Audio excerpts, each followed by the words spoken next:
Kalau dalam Islam biasanya ada dikenal satu urutan atau satu level, leveling atau stratificating dari hakikat, syariat, thariqat, ma'rifat. Boleh nggak Pak Muzamil saya teman-teman dijelasin serba singkat mengenai hakikat, syariat, thariqat dan ma'rifat? Terutama pada makrifat itu bedanya apa dengan ma'lamah? Ya'rifu mal farqu baina ya'rif wa ya'lam. Ya. Tolong mungkin kita ulang lagi. Kenapa saya minta ini nanti akan saya jelaskan. Silakan Pak Muzamil. Jadi pertama syariat. Syariat itu yang terendah karena syariat itu kaitannya dengan hal-hal yang sifatnya lahiriah. Oke. Ya, aturan yang sifatnya formal itu syariat. Tapi karena dalam Islam aturan formal itu punya tujuan, nah aturan formal itu langkah pertama, nah, maka langkah keduanya adalah thariqat. Thariqat adalah formula yang sifatnya lebih masuk lagi ke dalam. Jadi cara mengamalkan syariat secara rohaniyah. Selanjutnya hakikat. Nah, hakikat masuk kepada inti daripada syariat Islam. Nah, buah dari perjalanan syariat, thariqat dan ma'rif dan hakikat itulah ma'rifat. Oke. Gitu ya. Kalau begitu saya terpaksa mengatakan bahwa saya memakai metodologi yang agak tidak sama dengan tradisi thariqat. Ya, ya. Jadi saya melihat hidup ini pertama harus jelas dulu inti masalahnya. Ya, hakikat hidupnya harus jelas, baru menjalani syariat. Kemudian di dalam syariat itu kemudian ditemukan sejumlah hal, tafsir-tafsir, interpretasi-interpretasi yang membuat thariqatnya bermacam-macam. Ya. Tapi semuanya itu untuk ma'rifat, untuk pencapaian-pencapaian tertentu. Jadi saya mengurut hakikat, syariat, thariqat, ma'rifat. Tidak usah ngomong salah benar, kedua-duanya benar asal menuju Allah Subhanahu Wa Taala. Nguna ya, kayak ilmu ma'iyah. Ini semua untuk ngomong apa yang sudah kita alami tadi dan apa yang sedang kita alami di Indonesia dan seluruh dunia. Ini saya memakai landasan ilmunya karena kita ini adalah kaum radikalis. Jadi kalau ngomong radikalisme kita lah itu. Jadi kalau sekarang Kementerian Agama, Kementerian Kumham, Kementerian Pertahanan semua ngurusi radikalisme, sesungguhnya sasaran utama adalah kita. Kalau mereka paham. Cuman karena kita tidak dianggap radikal, itu bukan karena kita tidak radikal, karena mereka tidak paham radikal itu apa, radikalitas itu apa, radikalisme itu apa. Mereka bahkan tidak membedakan antara tas dengan ism, ya, radikalitas dengan radikalisme. Ma'iyah tanggal 16 di Kenduri Cinta, judulnya adalah radikalitas Ma'iyah. Pembicara utamanya adalah Mas Ian Leonard Beth yang tinggal di Thailand, tapi dia khusus datang ke Jakarta untuk menjadi pembicara utama soal radikalitas ma'iyah. Oke. Saya akan pelan-pelan menjelaskan kenapa kita radik. Radik itu artinya adalah akar. Kita tidak bisa punya pohon tanpa akar. Kita tidak bisa hidup seperti pohon yang ada buahnya, ada dahannya, ada daunnya, ada kembangnya dan berbuah tanpa melalui akar. Jadi kita tidak bisa hidup tanpa radikalitas. Bahkan radikalisme artinya yang nggak bisa kalau pohon ya harus radikal.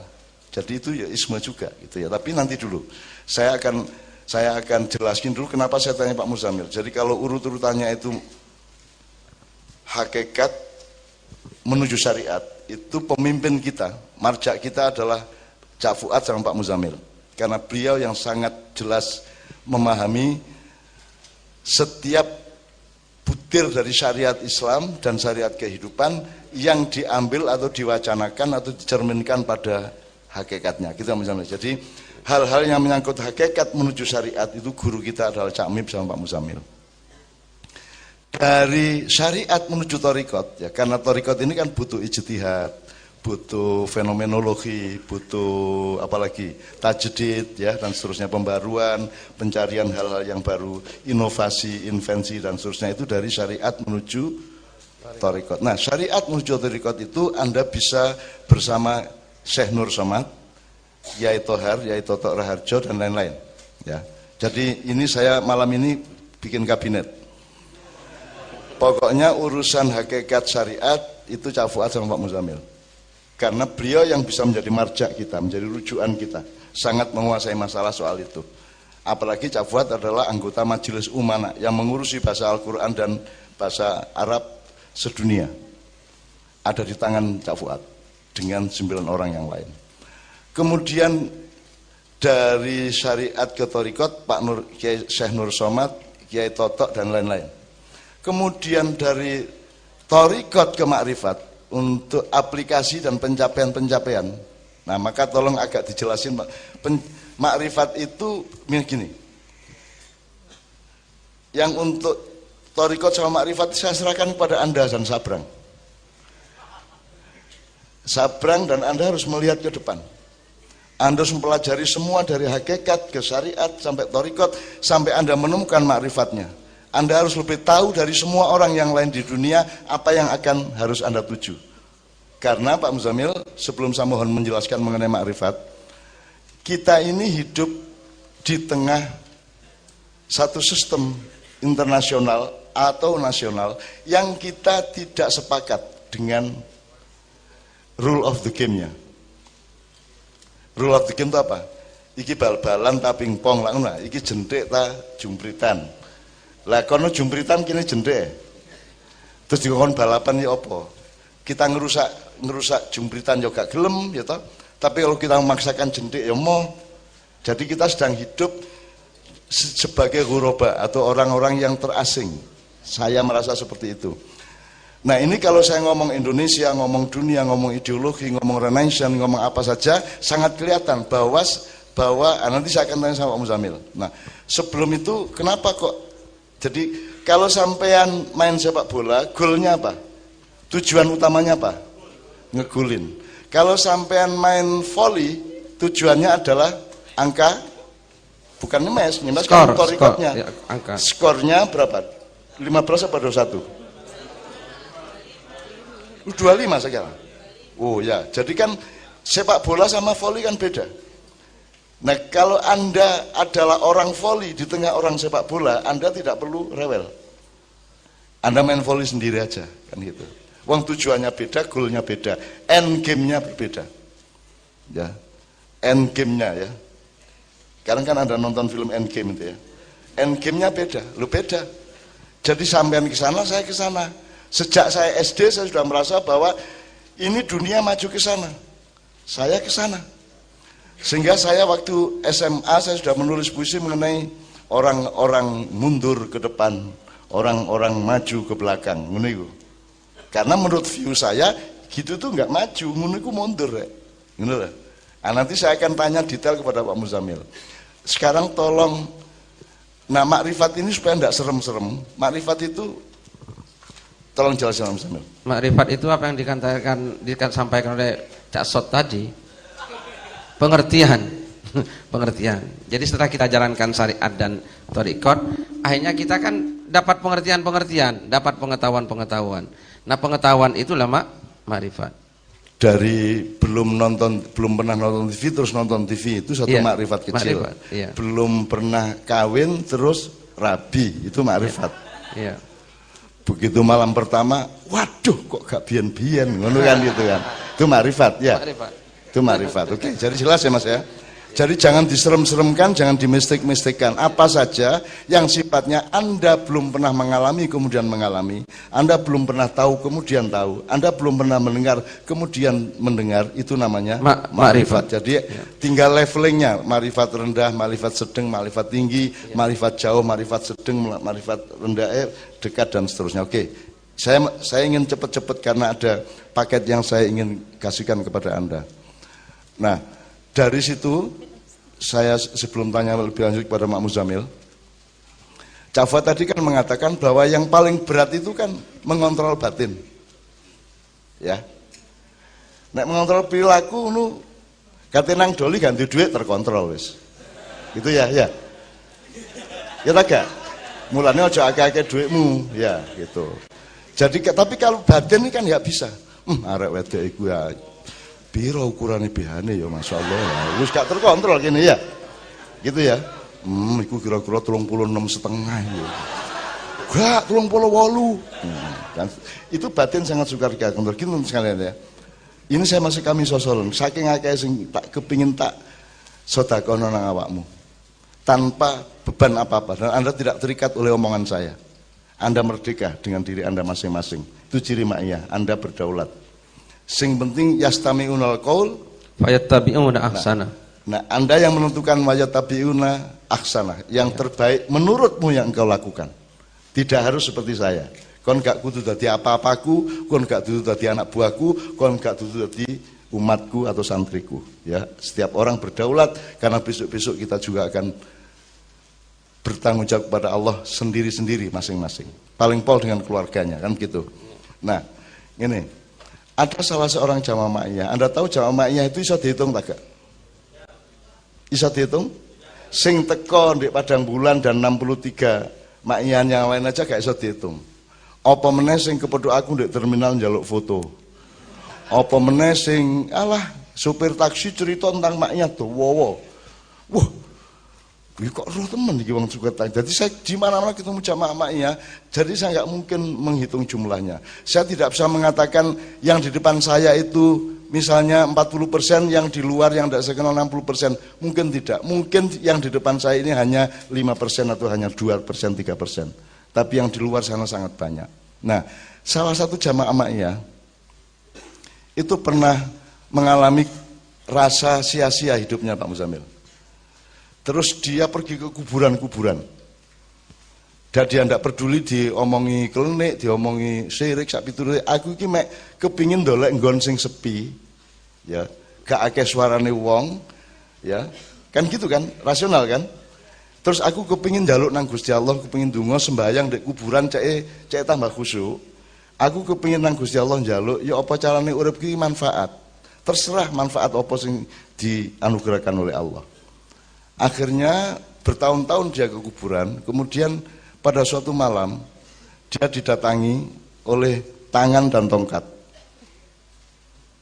Ono tangan tok karo tongkat. Nek kon lak semaput kon ya. Tangan tok ngene iki karo tongkat. Terus ono suarane tapi gak ono wonge. Kowe saiki poso ora mangan 40 dino. Kamu sekarang puasa tidak makan 40 hari 40 malam. Bukan 40 hari tok, 40 hari 40 malam tidak makan. Terus dia bilang, ini salah seorang jamaahnya awal ya. Terus dia mengatakan, waduh nopo kiat kula kan gitu. Apa saya kuat? Terus suara tadi menjawab kuat, terus hilang. Terus dia puasa 40 hari 40 malam ternyata kuat. Begitu dapat 40 hari 40 malam, dia didatangi lagi oleh tongkat, tangan, dan badan, tapi tanpa kepala, kecuali cahaya saja kepalanya. Terus dia dibilang, kamu sekarang tidak tidur 40 hari 40 malam. Terus dia tanya, apa saya kuat? Oh kuat, hilang. Ternyata kuat. Yang ketiga, setelah 40 hari 40 malam dia tidak tidur, dia didatangi lagi dengan wajah yang utuh, badan yang utuh, dengan tongkat yang utuh, tapi samar-samar. Dia memperkirakan itu Sunan Kalijogo, nek ndelok potongane gitu. Nek ndelok dedeke ya. Ijone ijo apa? Klambine rada ijo-ijo tua dan seterusnya ya. Terus jenis ikatnya itu ikat abad 16 gitu. Terus dia diperintah, kowe saiki ora entuk ngomong 40 dina 40 bengi. Kamu sekarang tidak boleh bicara 40 hari 40 malam. Teman saya ini bukan Marquesot ya, ada Marquesot yang lain ya. Nah dia tidak tanya mengenai, tidak ngomong 40 hari 40 malam Pak Muzamil. Dia pikir mudah, dia pikir ringan. Wong gak mangane kuat, 40 dina 40 bengi, gak turu kuat, apa meneh gak ngomong. Ternyata setelah dia alami, hari kedua, hari ketiga, seminggu, hampir ndak kuat dia. Ndak ngomong tuh ndak kuat. Karena ternyata tantangan batin itu lebih kuat daripada tantangan fisik dan sosial. Karena setelah dia puasa 40 hari, tidak tidur 40 hari 40 malam, dia kemudian bisa melihat apa yang sebelumnya dia tidak bisa melihat. Tapi dia tidak boleh ngomong. Dia tahu ini anak mau sakit 2 hari lagi. Dia tahu ini orang mau ketabrak motor 3 hari lagi. Dia tahu bermacam-macam. yang dia tidak boleh ngomong. Dan dia mengalami pengetahuan yang luar biasa, pengertian-pengertian dari berbagai macam yang dia tidak bisa ngomong. Misalnya kalau ada orang jalan dari desanya mau ke ini, dia tahu nanti dia akan keserempet bis, dia tahu. Tapi dia tidak boleh memperingatkan, dia tidak boleh ngomong. Jadi dia hampir tidak lulus. Kemudian alhamdulillahirrahmanirrahim akhirnya dia lulus 40 hari 40 malam tidak ngomong. Dan ternyata tantangan batin itu jauh lebih berat daripada tantangan fisik. Tantangan hakikat itu jauh lebih dahsyat dibanding tantangan syariat. Kira-kira seperti yang Muzamil ya. Kemudian sekarang dia menjadi penolong banyak orang.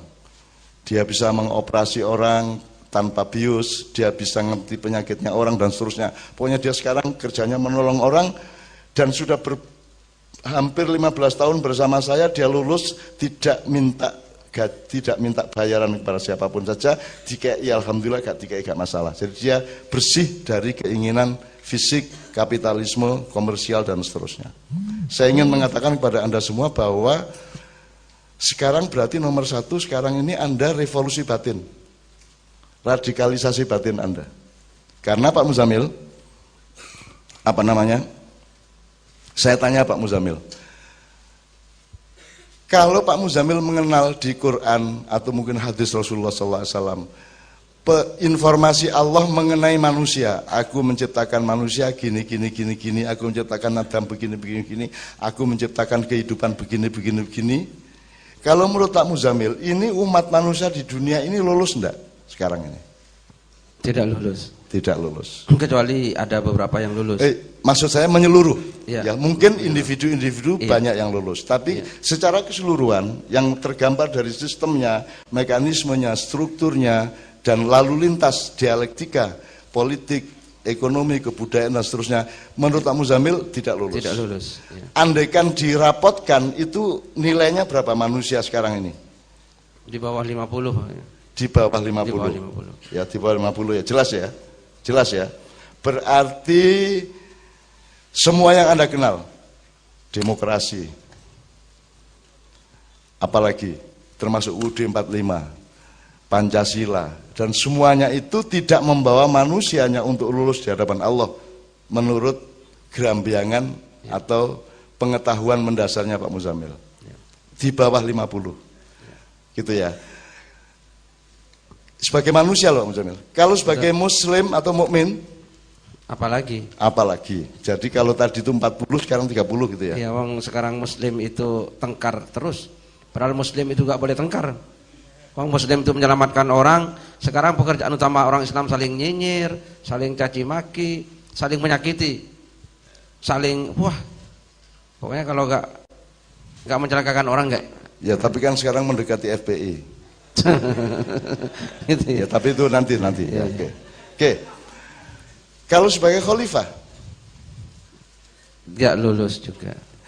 jadi kan Allah menginformasikan bahwa Dia bikin manusia, ya Adam di situ menurut berbagai macam perhitungan memang bukan manusia pertama, tapi saya menyebutnya manusia hibrida baru.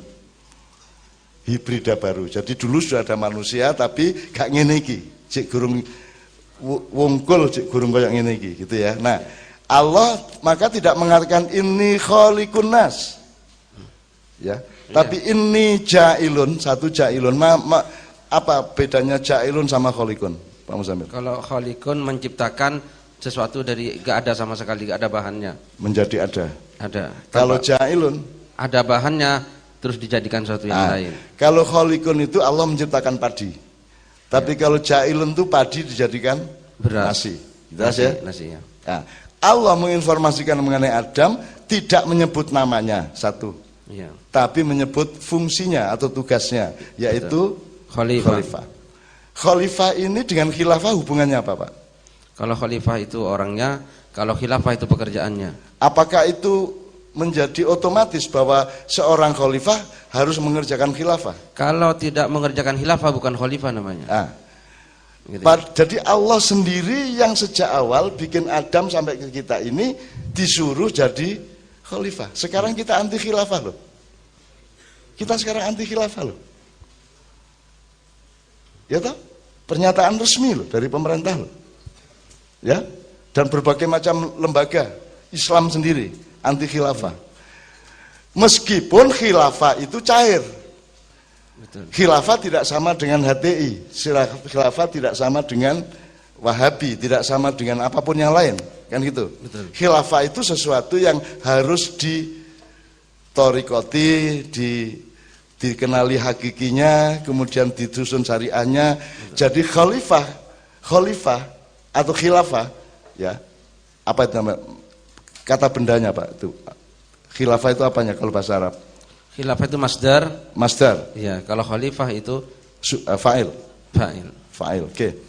Jadi kalau saya mengatakan, loh, Indonesia dengan UUD 45 dan Pancasila ini khilafah. Perkara nilainya berapa, tepat atau tidak, nanti dulu. Ya. Tapi pokoknya ini sebuah satu jenis inovasi atau ijtihad yang juga merupakan kelanjutan dari khilafah. Karena manusia mencangkul tanah, berarti dia mengkhalifai tanah. Menanam pohon, berarti dia mengkhalifai pohon, kan begitu. Mengatur angin, mengatur air, berarti itu pekerjaan khilafah. Sekarang kita ini anti khilafah secara resmi, secara politik, kan begitu. Jadi bagaimana Pak Muzamil menanggapi itu? Itu karena tidak paham atau karena memang anti khilafah betul? Terbawa arus. Terbawa arus. Sehingga tidak mencoba memahami lebih dalam lagi. Sebetulnya ini apa? Jadi semuanya atas dasar suka dan tidak suka, tidak didalami. Gitu ya. Oke, jadi pada tataran hakikat saja sudah batal. Iya. Maka syariatnya pasti pilihannya salah. Betul. Maka torikotnya juga akan salah lagi. Akan salah. Kan gitu dan seterusnya ya. Ini kita konfirmasi kepada marja kita ya, dari hakikat ke syariat ya. Ya.